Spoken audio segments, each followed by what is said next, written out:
And now, it's time for another Dice Tower review with Tom Vasel.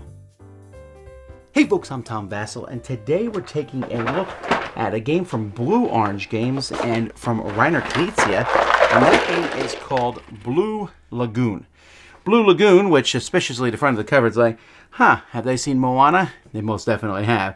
And you're going to think that when you see this. But the game itself is actually a fairly abstract style game. We're going to be placing pieces on the board and scoring points, which essentially describes most Reiner Knizia games as it is. That doesn't mean it's a bad game, and I don't mean to make fun of it in that regard, but I do want us to go in knowing that, yeah, there's kind of a theme here, but it's more about placing and scoring a lot of points. Let me show you.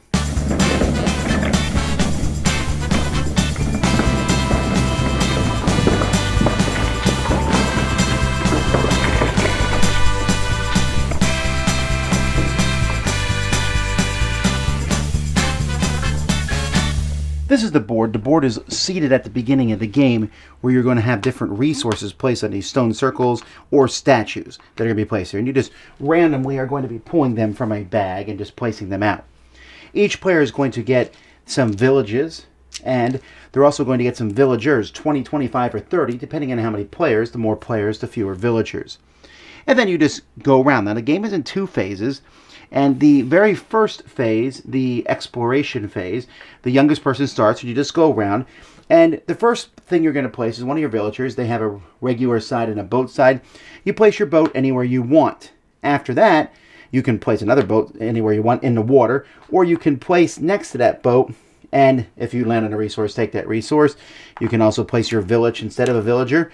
So you can place villager, or you can place the huts if you want to, as you're placing these, but you're trying to get these different resources. So everyone's just going to take turns doing that. And you're not necessarily have to be connected. I can go over here and start another C1 and then go like this over here, and maybe build a hut like that. You're just allowed to continually to go around until everyone has played all their stuff, or until all the different resources are off the board. At that point, you're going to do scoring. Now, we'll talk about scoring in a second, but there's after your scoring is done, you're going to do the second half of the game, the settlement phase. At that point, you're going to reseed the board with all this stuff. All the villagers are going to come off, and any village in a stone circle will come off, which you shouldn't do, honestly, because you should never put them there because they're going to come off. The rest of the villages are going to start there. In the second half of the game, you're going to do the same thing, but this time you start from where your villages are. You don't start in the water, although you can still cross the water with your villagers. These huts can obviously never go in the water. You keep going again until everyone has all their stuff out, or till all the resources are, and then you score again. So the scoring here, there's scoring sheets for this, and the scoring is the exact same in both phases, only how you play the phase is different. So you're going to count who has the most stuff on each island. You know, both of the villagers and the huts will count for that. And you're going to get the points for the islands. This one's worth 10, this one's worth 8. Then you're going to look and see how many islands you're on. How many islands have you touched completely? If you touch 7 of the islands, you get 10 points. If you touch 8, you get 20. You're also going to look at one complete chain that you have built across the board. And if you each island that you touch with that chain, you get 5 points. Then you're going to look at the resources that you've collected. If you get sets of the same resource, you can get extra bonus points. And if you have one of each, you'll get bonus points. And then each statue is simply worth 4 points. That's it. You're going to add the scores each time, and then whoever has the highest point total at the end is the winner. The game really has nice components. They're all very wooden. These huts are actually pretty neat because, let's see if I can show you here. There's actually little doors painted on them. They're really nice huts, although I would never want to step on them in the middle of the night. You have a big long sheet here, a booklet here that keeps track of your scores.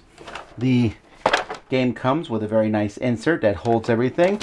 And the board, it's not like the most amazing board I've ever seen, but it's a pretty good board. Overall, it's a nice, solid game. Yeah, I really enjoyed Blue Lagoon. It was a lot of fun.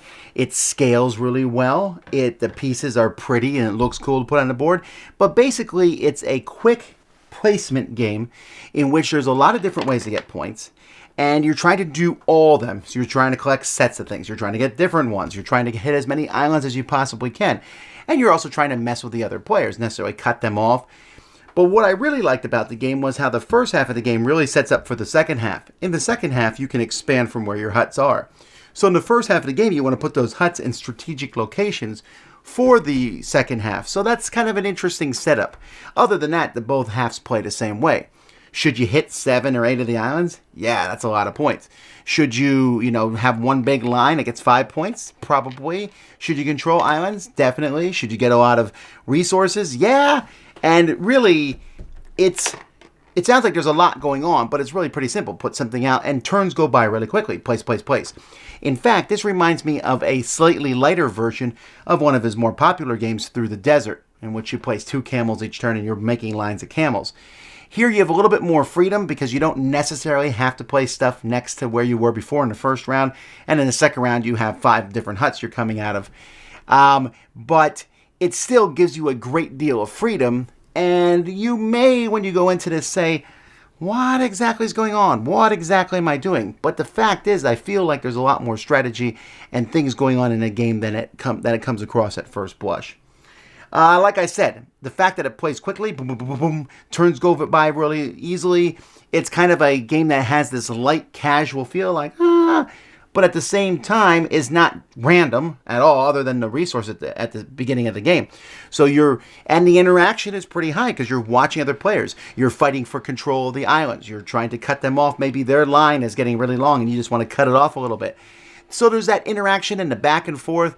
So overall, I was very pleased with this one. Definitely want to check out. Blue Orange Games makes some really good family weight games, and Blue Lagoon is yet another one of those. Dice Tower Judgment approved.